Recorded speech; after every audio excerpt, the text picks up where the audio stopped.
Green chilli chicken ಮಾಡ್ಕೊಡ್ತೀನಿ ಬಾರಶು.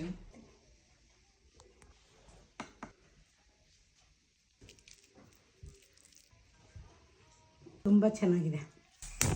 1-2 spoon ಎಣ್ಣೆ ಹಾಕೋತೀನಿ. ಈರುಳ್ಳಿ ಕಟ್ ಮಾಡ್ಕೊಂಡು ಹುರ್ಕೋಬೇಕು ಕೆಂಪುಗೆ. ಈಗ ಈರುಳ್ಳಿ ಫ್ರೈ ಆಗೋ ಟೈಮಲ್ಲಿ ಈಗ ನೋಡಿ ಇದೆಲ್ಲ ಮಸಾಲೆ ಹಾಕೋತೀನಿ. ಬೆಳ್ಳುಳ್ಳಿ 4 ಗೆಡ್ಡೆ, ಶುಂಠಿ, ಒಂದು 10 ಹಸಿಮೆಣಸಿನ್ಕಾಯಿ, ಮುಂಚೆ ಅದು ಕೊತ್ತಂಬರಿ ಸೊಪ್ಪು, ಪುದೀನ ಎಲ್ಲ ಹಾಕ್ಕೊಂಡು ನುಣ್ಣಗೆ ರುಬ್ಕೋಬೇಕು. ಇದನ್ನು ಎಣ್ಣೆ ಹಾಕೋತೀನಿ. ಈಗ ಎಣ್ಣೆ ಕಾಯ್ದಿದೆ. ಸಣ್ಣದಾಗಿ ಕಟ್ ಮಾಡ್ಕೊಂಡು ಈರುಳ್ಳಿ ಹಾಕ್ತೀನಿ. ಈರುಳ್ಳಿ ಗಿಡವರೆಗೂ ಕುದಿಸ್ಬೇಕಿದ್ದೀನಿ.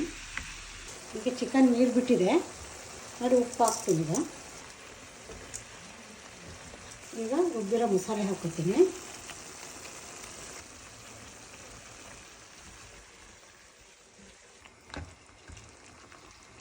ಎಣ್ಣೆ ಬಿಟ್ಟಿದೆ, ಸ್ವಲ್ಪ ಈಗ ಗರಂ ಮಸಾಲೆ ಹಾಕ್ತೀನಿ.